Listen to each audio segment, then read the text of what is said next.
സ്വകാര്യ സർവകലാശാല ബില്ലിൽ എതിർപ്പ് തുടർന്ന ഇടത് അധ്യാപക സംഘടനകളുമായോ സിൻഡിക്കേറ്റുകളുമായോ ചർച്ച ചെയ്യാതെ വൻ മാറ്റങ്ങൾ കൊണ്ടുവരാനുള്ള സർക്കാർ നീക്കത്തിനെതിരെയാണ് എതിർപ്പ് ഉയരുന്നത്.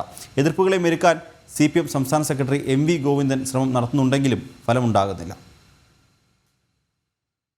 സ്വകാര്യ സർവകലാശാല ബിൽ, സർവകലാശാല നിയമ ഭേദഗതികൾ എന്നിവയുമായി ബന്ധപ്പെട്ട ഇടത് അധ്യാപക സംഘടനകൾക്കിടയിൽ കടുത്ത എതിർപ്പാണ് നിലനിൽക്കുന്നത്. സംഘടനകളുമായോ സിൻഡിക്കേറ്റുകളുമായോ ചർച്ച ചെയ്യാതെ വൻ മാറ്റങ്ങൾ കൊണ്ടുവരാനുള്ള സർക്കാർ നീക്കത്തിനെതിരെയാണ് എതിർപ്പ് ഉയരുന്നത്. എതിർപ്പുകൾ തണുപ്പിക്കാൻ CPM സംസ്ഥാന നേതൃത്വം ഇടപെടൽ നടത്തുന്നുണ്ടെങ്കിലും ഫലമില്ല. സ്വകാര്യ സർവകലാശാലകൾക്ക് അനുമതി എന്നത് ഇടത് രാഷ്ട്രീയ നിലപാടുകളിൽ നിന്നുള്ള മലക്കം മറിച്ചിലാണ്. സർവകലാശാലകൾ നിയമ ഭേദഗതികളിലൂടെ സിൻഡിക്കേറ്റുകളെ കൈപ്പിടിയിൽ ഒതുക്കുന്നതാകട്ടെ വെട്ടിനിരത്തലിന് തുല്യമാണെന്നാണ് ഇടത് സർവീസ് സംഘടനകളുടെ അഭിപ്രായം. നിലപാട് മാറ്റത്തിനെതിരെ ഇടത് വിദ്യാർത്ഥി സംഘടനകളടക്കം രംഗത്തെത്തിയിരുന്നു. ഉന്നത വിദ്യാഭ്യാസ രംഗത്ത് സമൂലമായ മാറ്റങ്ങൾ കൊണ്ടുവരും മുൻപ് കോളേജ്, സർവകലാശാല, അധ്യാപക അനധ്യാപക സംഘടനകളുമായി ചർച്ച ചെയ്യേണ്ടിയിരുന്നില്ലേ എന്ന ചോദ്യം സംഘടനാ നേതൃത്വങ്ങൾ പരസ്യമായി ഉയർത്താൻ ഒരുമ്പെടുന്നതിനിടയിലാണ് പാർട്ടി നേതൃത്വം ഇടപെട്ട എതിർപ്പുകൾ ഒതുക്കാനുള്ള ശ്രമം നടത്തുന്നത്. ഇടത് സംഘടനകൾ തന്നെ സർക്കാരിന്റെ നിലപാട് മാറ്റങ്ങൾക്കെതിരെ രംഗത്ത് വന്നത്